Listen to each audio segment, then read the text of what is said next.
Edu obuani die ne besum ye man Ghana. Esa se ne wa enie.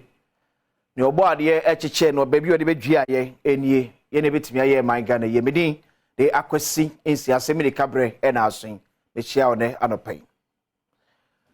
Enura eba nyina me ne o edi nkomo e de fa ye traffic light ya enye adwuma ho. Ena me church traffic light bi a abubu agu.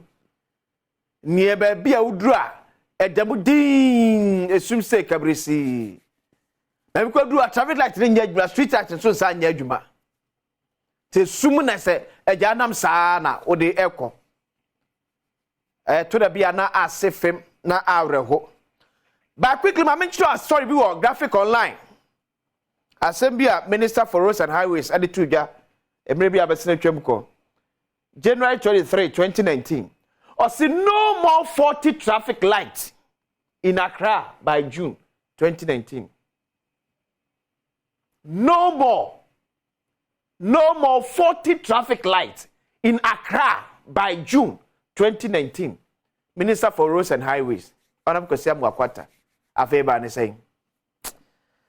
Mamiko Amosuna mene Director of Urban Roads. Ora James Amo Ekodi Makrati Kamwacha no pay at about Asemi the Kaju videos on Adom TV. Openiamo. Papa. Boko de. Nyame Adom. Ye da nyame ase.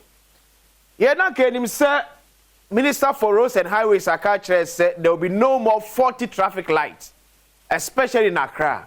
After the na ye nwuru na tisi amonti so traffic lights enya adwuma. Medase abranti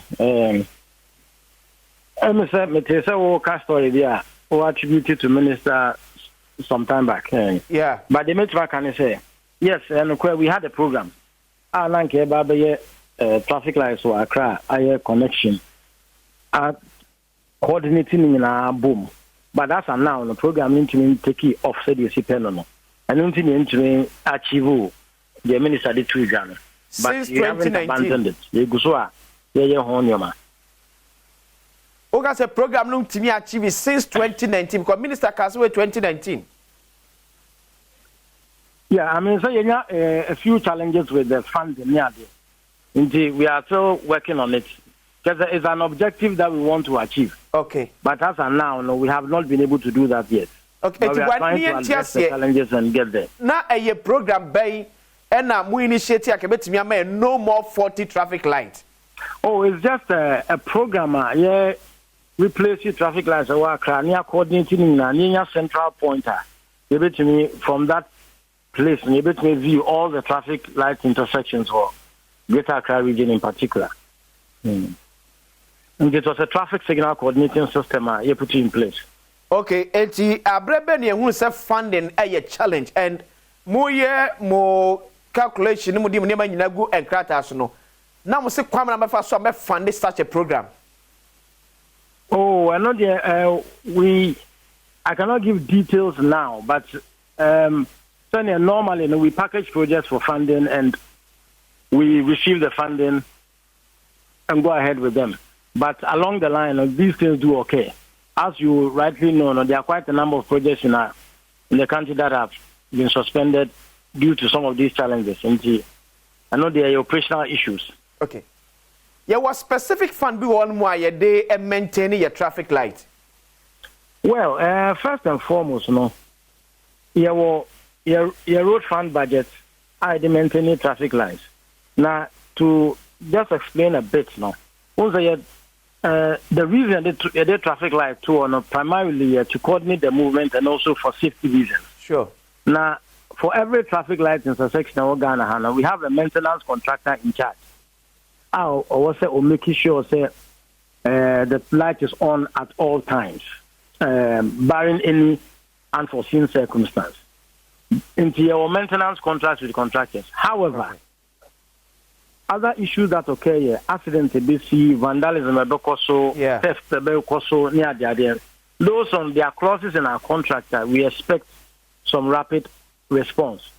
However, due to our liquidity challenges, we are not able to do that. And the frequency of the vandalism, I would say.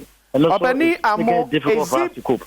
is it because the road fund akosia wa aje bosienti na ma road fund sikade ba no aye diama mo a menya bi dia maintain traffic light ya na? Oh, I wouldn't say so. Send a traffic light you go so maintain it. But admittedly, traffic light ba kokra in Ejuma a problem and we have quite a number of them. But as is being speculated, it is not the majority.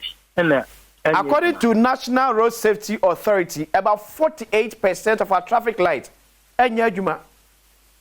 That is not entirely correct, but the data I have. We have 367 intersections.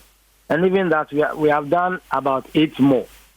Now, out of them, over 66% Yejuma. It's not possible, so 48% in Yejuma. They are challenges because of me fixing now back on.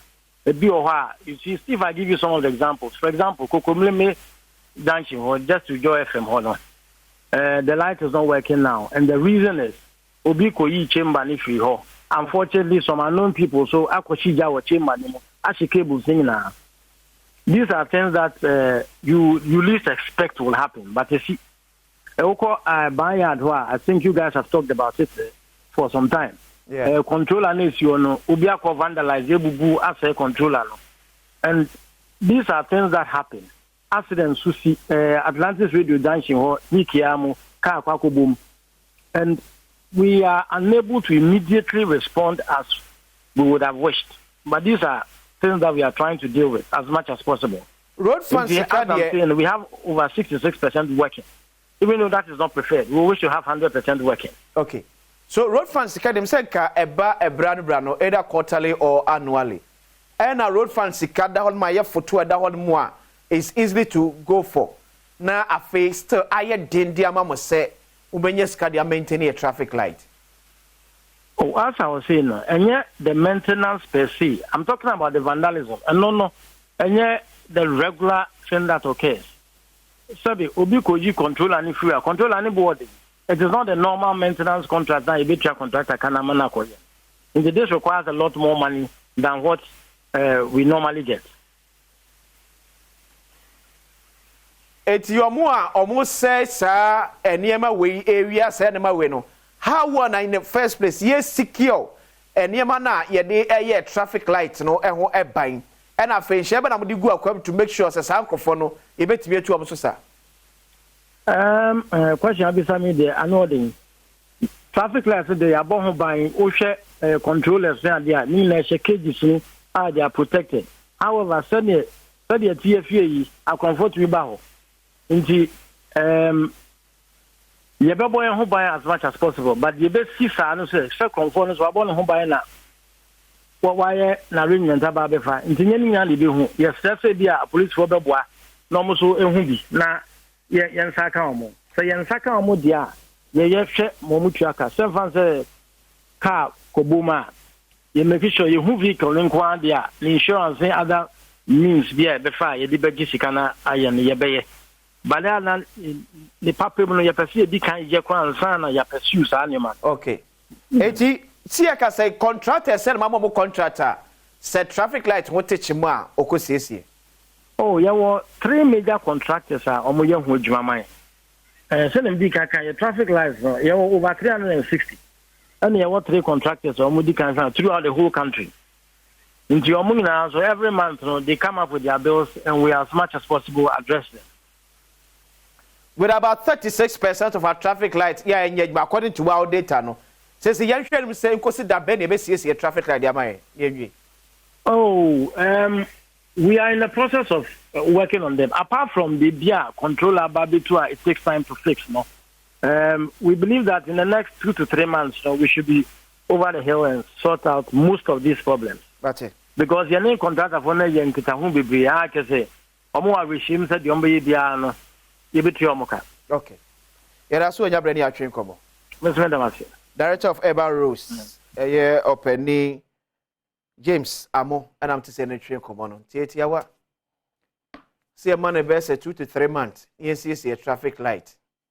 And no, Mr. can say a crop from the pabon for my boy for mom's movie. Cables no session near Manonsono. Mushem. So money, Yanka said, dear. Any best of manna. At 2 years, semi, Edica, get the people through.